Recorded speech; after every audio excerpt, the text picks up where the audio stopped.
विद्यार्थी मित्रांनो, आशययुक्त अध्यापन पद्धती भूगोल या विषयातलं unit number 4 teaching of geography या भागातला पहिला जो काही सब पॉईंट आहे तो या ठिकाणी आपण विचारात घेणार आहोत.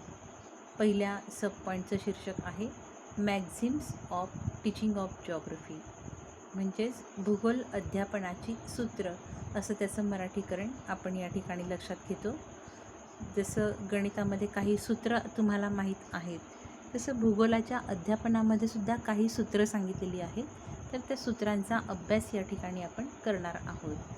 मग आता ही सूत्र गणिताच्या किंवा गणित या विषयामध्ये जी सूत्र असतात ती तशी आहेत असं या ठिकाणी आपल्याला नाही आहे, हे लक्षात घ्यायचं आहे. मग आता इथे सूत्र म्हणजे काय अशी काही व्याख्या करण्याचा प्रयत्न केलेला आहे. पण ही व्याख्या लक्षात घेण्याऐवजी जर आपण जे काही सूत्र आहे तर ते म्हणजे काय, तर अध्यापनातलं सूत्र या ठिकाणी असा अर्थ अपेक्षित आपण करणार आहोत की विद्यार्थ्यांचं जे अध्ययन आहे हे अध्ययन प्रभावी घडण्यासाठी शिक्षकांनी जी योजना आखलेली आहे तर त्याला आपण इथे सूत्र म्हणणार आहोत.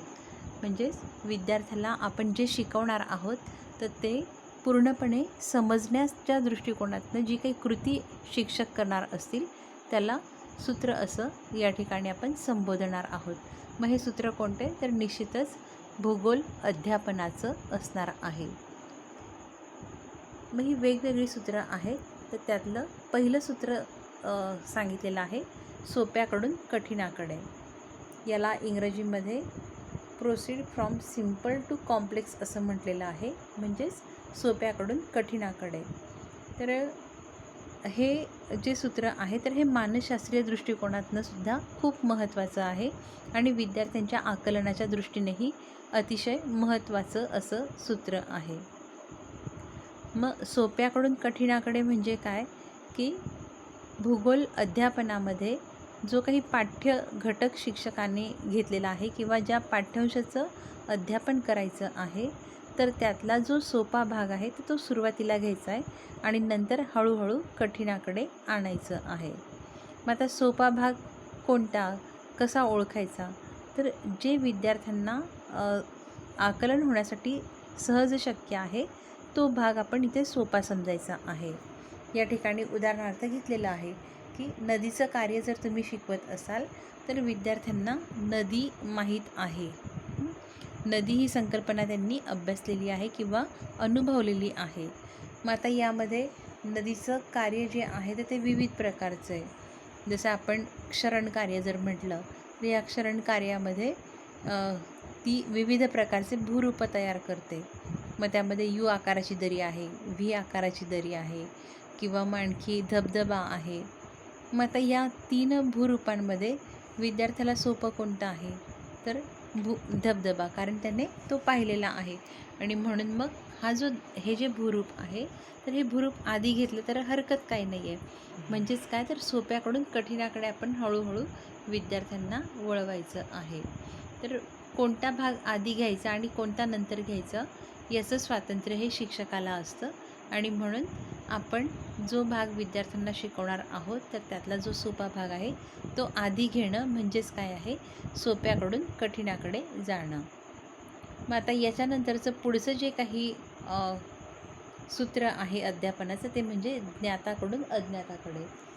ज्ञात म्हणजे काय की माहीत असते आणि अज्ञात म्हणजे काय, माहीत नसते. मग आता या ठिकाणी विद्यार्थ्यांना ज्या गोष्टी माहीत आहे तर त्या सुरुवातीला समजावून सांगायच्या आहे आणि मग हळूहळू त्यांना ज्या गोष्टी माहीत नाही आहे त्याकडे वळवायचं आहे. मग आता भूगोल अध्यापनामध्ये अशा अनेक संकल्पना आहेत तर त्यातल्या काही अमूर्त स्वरूपाच्या आहेत किंवा ज्या अज्ञात आहे. आणि ह्या अज्ञात संकल्पनांकडे जाण्यासाठी विद्यार्थ्याला आधी जे माहीत आहे तर ते सांगून आपण मग पुढे जायचं आहे. मग जे माहीत आहे ते काय, त्याचं पूर्वज्ञान आहे. आणि म्हणून पूर्वज्ञान बघून मग आपण हळूहळू ज्या गोष्टी माहीत नाही त्याकडे वळवायच्या आहेत. जसं आपण जे काही पाठ घेतो तर या पाठांमध्ये आपण सुरुवातीला काय करतो, तर आधी प्रस्तावना करतो. मग प्रस्तावना करतो म्हणजे काय की विद्यार्थ्यांना जे माहीत आहे त्याचं विवेचन करतो आणि मग हळूच विषय विवेचनाला सुरुवात करतो, म्हणजे मग नवीन भागाकडे आपण सुरुवात करत असतो. तसं बघितलं तर नवीन असं पूर्णतः नवीन असं कुठलंच ज्ञान नाही आहे. तर या नवीन ज्ञानामध्ये सुद्धा काही गोष्टी विद्यार्थ्यांना ह्या माहीत असतात, कारण विद्यार्थी जसा हळूहळू मोठा होतो तसं त्याचं अनुभवांचं जे काही पुंज आहे तर ते वाढत जातं आणि म्हणून त्याच्या अनुभवामध्ये या नवीन ज्ञानातल्या काही ना काही गोष्टी ह्या साचलेल्या असतात आणि म्हणून त्या आपण शिक्षक या नात्याने लक्षात घेऊन त्याआधी विद्यार्थ्यांच्या समोर मांडायच्या आहे आणि मग हळूहळू त्याला नवीन जे काही ज्ञान आहे तर ते आणायचं आहे. तर अशा दृष्टिकोनातनं हे जे काही सूत्र आहे तर हे आपल्याला वापरायचं आहे. त्याला आपण ज्ञाताकडून अज्ञाताकडे, म्हणजे जो भाग विद्यार्थ्यांना माहीत आहे तर त्याचं स्पष्टीकरण आधी करायचं आहे आणि मग हळूहळू ज्या गोष्टी माहीत नाही आहेत त्याकडे वळायचं आहे. तर हे सुद्धा मानसशास्त्रावर आधारित असं अध्यापनाचं सूत्र आहे. याच्यानंतरचं पुढचं सूत्र आहे ते म्हणजे मूर्ताकडून अमूर्ताकडे. मग आता मूर्त म्हणजे काय, तर ज्या गोष्टी दिसण्यासाठी किंवा ज्या दृश्य आहेत ज्या आपण पाहू शकतो तर अशा सर्व गोष्टी काय तर ह्या मूर्त आहेत. आणि ज्या गोष्टी आपण पाहू शकत नाही किंवा ज्या दृश्य स्वरूपात नाही आहे त्या अमूर्त आहेत. मग भूगोलाच्या विषयामध्ये विविध प्रकारच्या अमूर्त संकल्पना आहेत. उदाहरणार्थ हवा. हवा ही जी काही संकल्पना आहे किंवा तुम्ही त्याला वारा म्हणतात, तर मग हा जो काही वारा आहे हा आपल्याला दिसत नाही. मग दिसतं काय तर ते आपल्याला जाणवतो. कपडे हलताना दिसतात, झाडाचे पानं हलताना दिसतात किंवा मग तो आपल्याला एक जाणीव निर्माण करून देतो की या ठिकाणी वारा आहे असं. तर ह्या गोष्टी काय तर ह्या दृश्य स्वरूपाच्या आहेत आणि म्हणून जर तुम्हाला वारा हा घटक शिकवायचा असेल तर त्यासाठी तुम्हाला आधी ही काही उदाहरणं द्यावी लागतील. म्हणजेच काय तर मूर्ताकडून अमूर्ताकडे. तसंच आणखी जर बघायचं झालं आपण तर पृथ्वीचं जे अंतरंग आहे तर हे अंतरंग अमूर्त स्वरूपाचं आहे. ते आपल्याला प्रत्यक्ष दिसत नाही, कारण पृथ्वी च्या अंतर्गत भागामध्ये कितीतरी खोलीपर्यंत त्याचे विविध टप्पे आपण अभ्यासायला घेतो. मग या टप्प्यांमधला जर त्याला प्रावरण शिकवायचं असेल, गाभा शिकवायचं असेल तर हे तर अदृश्य स्वरूपाचं आहे. म्हणजे त्या ते जे काही संशोधन झालेलं आहे किंवा ज्या काही गोष्टी आपल्याला समोर आलेल्या आहेत तर त्या एक अभ्यासपूर्ण आहेत, परंतु तिथपर्यंत आपण शेवटच्या ह्याच्यापर्यंत पोहोचू शकलेलो नाही आहे. या काही गोष्टी यामध्ये अंदाजे बांधलेल्या आहेत आणि म्हणून ते कसं आहे, पृथ्वीचं अंतरंग कसं आहे तर हे दृश्य स्वरूपाचं नाही आहे, म्हणजेच काय तर ते मूर्त नाही आहे, अमूर्त स्वरूपाचं आहे. आणि म्हणून ते जर शिकवायचं असेल आपल्याला तर सर्वात आधी आपल्याला त्याला पृथ्वीचा गोल सांगावा लागेल. मग या पृथ्वीवरती त्याला काय दिसतं, ते भूकवच आहे. मग भूकवचावरती काय काय आहे, मग जसं भूकवचावरती ह्या सगळ्या गोष्टी, तर तसं पृथ्वीच्या अंतर्गत भागात काही आहे का. मग आणखी एक एक टप्पा करत करत सगळ्यात केंद्रभागी काय आहे, मग ते कशा स्वरूपाचं असेल, याच्या गोष्टी इथे आपल्याला अशा उलगडायच्या आहेत. म्हणजेच काय आहे की एक प्रकारे ज्या गोष्टी दिसणाऱ्या आहेत, मूर्त आहेत, तर त्या आधी आपण सांगायच्या आहेत, नंतर हळूहळू. ही एक गोष्ट झाली. दुसरं म्हणजे ज्या अमूर्त गोष्टी आहेत त्या आपण पाहू शकत नाही, मात्र त्याचं चित्र असेल, आकृती असेल, ते आपण मूर्त स्वरूपामध्ये विद्यार्थ्यांना दाखवू शकतो. आणि म्हणून अशा अमूर्त संकल्पनांना स्पष्ट करण्यासाठी आपल्याला काही मूर्त स्वरूपाच्या गोष्टी वापराव्या लागतील. मग जसे ते शैक्षणिक साधन असेल किंवा मग एखादी आपण छानपैकी चित्रफीत आणली किंवा व्हिडिओ दाखवली तर ते सुद्धा इथे काय होईल, मूर्त स्वरूपाचं साधन असेल. आणि म्हणून अशा संकल्पना स्पष्ट करण्यासाठी आपल्याला मूर्त स्वरूपाची काही साधनं विद्यार्थ्यांच्या समोर आणावी लागतील. आणि म्हणून ते अशा स्वरूपाचं जर आपण अध्यापन केलं तर निश्चितच आपल्याला एक प्रभावी अध्यापन केल्याचं समाधान पण मिळेल. आणि दुसरं म्हणजे विद्यार्थ्याचं अध्ययन जे आहे हे परिणामकारक निश्चितपणे होईल. याच्यानंतर पुढचं जे अध्यापनाचं सूत्र सांगितलेलं आहे ते म्हणजे संपूर्णाकडून अंशाकडे किंवा भागाकडे. आता संपूर्णाकडून भागाकडे या ठिकाणी आपल्याला काय लक्षात घ्यायचं आहे की विद्यार्थ्याला सुरुवातीला संपूर्ण भागाचा अभ्यास त्याला समोर मांडायचा आहे आणि मग त्यातले हळूहळू एक एक मुद्दे तिथे स्पष्ट करायचे आहेत. मग उदाहरणार्थ आपण खंड आणि महासागर हा भाग विद्यार्थ्यांना शिकवत आहोत. आता खंड आणि महासागर हे काय आहेत तर हे पृथ्वीचे भाग केलेले आहेत. आपण ज्या ग्रहावर राहतो तर त्या ग्रहाची विभागणी या 2 भागांमध्ये केलेली आहे, खंड आणि महासागर किंवा खंड आणि जलाशय. तर हे शिकवताना आधी आपण विद्यार्थ्यांना सांगायचं आहे की ह्या पृथ्वीवरती किंवा ह्या पृथ्वीची विभागणी पाणी आणि जमीन या 2 भागांमध्ये केलेली आहे. पाणी जे आहे हे किती 71% आणि जमीन जी आहे ही 29%. तर हा संपूर्ण भाग जो आहे हा आपण आधी त्यांना सांगायचा आहे आणि मग हळूहळू अंशाकडे कसं जायचं तर मग या 71% पाण्यामध्ये कोणकोणत्या गोष्टी आहेत तर सर्वात पहिले महासागर. मग महासागर म्हणजे काय किंवा महासागराची संकल्पना तिथे सांगायची आहे. मग आणखी त्यामध्ये कोणकोणते महासागर पृथ्वीवरती आहेत त्या महासागरांची ओळख करून द्यायची आहे. त्याच्यानंतर गोड्या स्वरूपाचं पाणी किती आहे त्याचं या ठिकाणी विद्यार्थ्यांना समजून सांगायचं आहे. मग जो दुसरा खंडाचा भाग केलेला आहे मग या खंडाच्या भागामध्ये एकूण किती खंड आहे किंवा त्या खंडांची निर्मिती कशी झाली तर अशा रीतीने आधी संपूर्ण भाग त्यांना सांगायचा आहे आणि मग नंतर त्यातले एक ज्या काही गोष्टी आहेत तर त्या त्यांना स्पष्ट करायच्या आहेत. जर आपण सुरुवातीलाच विद्यार्थ्यांना हे महासागर कोणकोणते आहे किंवा त्यांची विभागणी कशी झाली आहे किंवा खंड कोणते आहेत, खंडाची निर्मिती कशी झाली हे जर आपण त्यांना सांगायला लागलो तर ते विस्कळीत स्वरूपाचं असेल आणि नाही म्हटलं तरी पण त्यामध्ये थोडंसं काठिण्य पातळी त्यांची वाढेल. म्हणून सुरुवातीला काय करायचं की असे काही घटक असतात की त्यामध्ये आपल्याला आधी संपूर्ण भाग विद्यार्थ्यांना सांगावा लागतो आणि मग नंतर हळूहळू एकेका भागाकडे जायचं असतं. म्हणूनच या सूत्राला म्हटलेलं आहे पूर्णाकडून अंशाकडे किंवा पूर्णाकडून भागाकडे.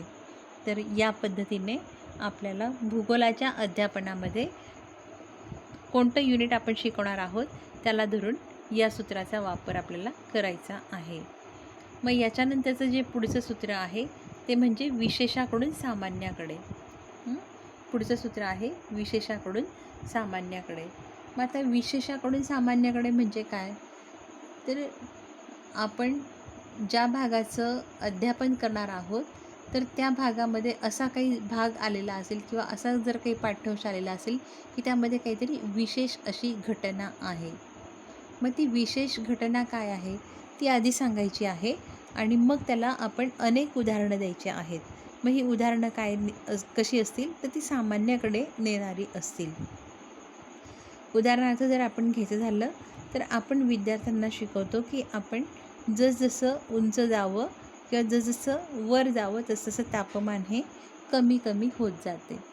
मग हे काय तर ही विशेष अशी घटना आहे किंवा हा एक नियम आहे. मग हा नियम म्हणजे काय तर विशेष अशी गोष्ट आहे. मग ही सांगितल्यानंतर त्याची अनेक उदाहरणं आपण द्यायची आहे. मग कोणती उदाहरणं की आपल्या भागामध्ये उंच ठिकाण कोणतं आहे. मग आपल्या नंदुरबारच्या भागामध्ये तोरणमाळ आहे. मग तोरणमाळचं हवामान कसं आहे तर मुलांना माहिती की ते थंड आहे. त्याच्यानंतर आणखी कोणता भाग आहे महाराष्ट्रामध्ये महाबळेश्वर आहे. मग महाबळेश्वरचं हवामान कसं आहे थंड आहे. मग आणखी पुढे गेलं तर मग हिमालय आहे. हिमालय हा पर्वत सगळ्यात उंच हे मुलांना माहिती आहे आणि मग या ठिकाणी काय तर बर्फ आहे. मग हे सगळं कशामुळे तर हे या विशेष भागामुळे आहे हे आपल्याला त्यांना पटवून सांगता येईल. म्हणून काय की असा जर एखादी भाग असेल की त्यामध्ये जर काही विशेष अशी घटना असेल किंवा काही अशा नियम स्वरूपाचा असेल तर तो त्यांना आधी सांगायचा आहे आणि मग तो स्पष्ट करण्यासाठी आपण जी काही उदाहरणं देणार आहोत किंवा ज्या काही घटना सांगणार आहोत तर त्या काय असतील त्या सामान्याकडे नेणाऱ्या असतील. म्हणून आपण जो पाठ घेतो तर तो पाठ घेण्यासाठी कोणतं सूत्र किती प्रभावी होऊ शकेल हे लक्षात घेऊन त्याच सूत्राचा वापर शिक्षकांनी करायचा आहे. तर अशी अध्यापनामध्ये विविध प्रकारची सूत्र आहेत. त्यातलंच एक सूत्र आहे मानसशास्त्राकडून तर्काकडे.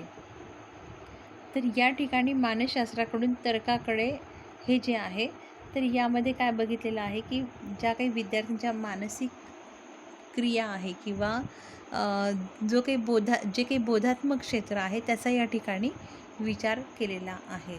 आपल्याला भूगोल या विषयातून विद्यार्थ्यांच्या ज्या काही मानसिक क्षमता आहेत तर त्यासुद्धा विकसित करायच्या आहेत. त्यांना अध्यापन तर आपण प्रभावी करणार आहोतच, त्यांचं अध्ययन हे प्रभावी किंवा परिणामकारक करण्याकडे आपला कल असेलच, परंतु त्याचबरोबर त्यांच्या ज्या काही मानसिक क्षमता आहेत तर त्या देखील आपल्याला विकसित करायच्या आहे. आणि म्हणून मानसशास्त्राकडून तर्काकडे ह्या सूत्राचा देखील आपल्याला वापर करायचा आहे. म्हणजे काय तर पाठ घेताना किंवा अध्यापन करताना त्यांचा कल बघून त्यांच्या जिज्ञासेमध्ये आपल्याला भर घालायची आहे. मग ही भर घालताना त्यांना वेगवेगळ्या प्रकारच्या गोष्टींचा संग्रह करायला सांगायचा आहे किंवा ही घटना अशीच का घडत असेल, याच्या मागची कारणं काय आहे. आता उदाहरण जर सांगायचं झालं तर तुम्ही एखादी प्रदेश शिकवत आहात. मग हा प्रदेश शिकवत असताना तुम्ही त्या प्रदेशाचं स्थान सांगितलं की तो प्रदेश कोणत्या ठिकाणी आहे. उदाहरणार्थ भारताच्या शेजारील देशांमध्ये जर आपण जपान हा देश शिकवणार असू तर जपान याचं स्थान कुठे आहे, तर हे एक प्रकारचं बेट आहे आपल्याला माहिती, किंवा याची प्राकृतिक रचना कशी आहे तर ती बेटाची आहे, आजूबाजूने पाणी आहे. मग आता हे जर आपण सांगितलं तर विद्यार्थ्यांना तर्क करायला लावायचं आहे. जर हे बेट आहे तर मग या ठिकाणी हवामान कसं असेल. मग विद्यार्थ्यांचा वयोगट लक्षात घेऊन त्यांना अशा स्वरूपाचे तर्क करण्याचे प्रश्न विचारायचे आहेत. मग बेट जर आहे तर तिथे पाण्याचं प्रमाण जास्त आहे, तसंच पाणी उशिरा तापतं, उशिरा थंडवतं, हा एक त्यामध्ये भाग आहे. या सगळ्या गोष्टींचा विचार करून किंवा जपान हे जे काही ठिकाण आहे किंवा हा जो काही देश आहे तर हा नेमका विषुववृत्तापासून किती दूर आहे, किती जवळ आहे, याचा सगळा विचार करून विद्यार्थी त्या ठिकाणचं हवामान कसं आहे हे स्पष्ट करेल. म्हणजे या ठिकाणी काय तर त्याच्या मानसिक क्षमतांना विकसित करण्यासाठी चालना आपल्याला उपलब्ध करून द्यायची आहे. जसं आपण मागे उदाहरण घेतलं की जसं जसं उंच जावं तसं तसं तापमान कमी होत जातं, असं जर आपण या ठिकाणी म्हणत आहोत तर मग 2 उदाहरणं जर आपण दिली तर विद्यार्थ्यांनी 2 उदाहरणं द्यायची आहेत. किंवा मग आणखी वयोगटाला अनुसरून आपण विचारू शकतो विद्यार्थ्यांना की असं ही घटना का होत असेल, की आपण जसं उंच जावं तसं तसं तापमान हे कमी का होत असेल, त्याच्या मागे काही लॉजिक आहे का, काही कारण आहे का, हे आपण विद्यार्थ्यांना विचारू शकतो. त्यांच्या मानसिक क्षमतांना तिथे आपण संधी देऊ शकतो विकसित होण्यासाठी. असे अनेक घटक भूगोलामध्ये आहे की त्यामध्ये आपण अशा स्वरूपाचे तर्क विद्यार्थ्यांना करायला लावू शकतो. आणखी उदाहरण द्यायचं झालं तर आपल्याकडे पानझडी वने आढळतात. मग ही आपल्याच भागात का आढळतात, सदाहरित वने आपल्या भागात का नाही आढळत, तर असे काचे प्रश्न जे आहेत तर ते आपण विद्यार्थ्यांना विचारून त्यांना तर्काकडे नेऊ शकतो. तर एकंदरीत असे विविध प्रकारचे जे काही सूत्र आहेत अध्यापनाची तर ती वापरून आपण विद्यार्थ्यांमध्ये परिणामकारक अध्ययनापासून तर तर्क त्यांचं विकसित किंवा मानसिक क्षमता विकसित करण्यापर्यंत आपण विद्यार्थ्यांना आणू शकतो. तर अशा रीतीने या सूत्रांचा आपल्या पाठ्यवंशानुसार आपल्याला वापर करायचा आहे.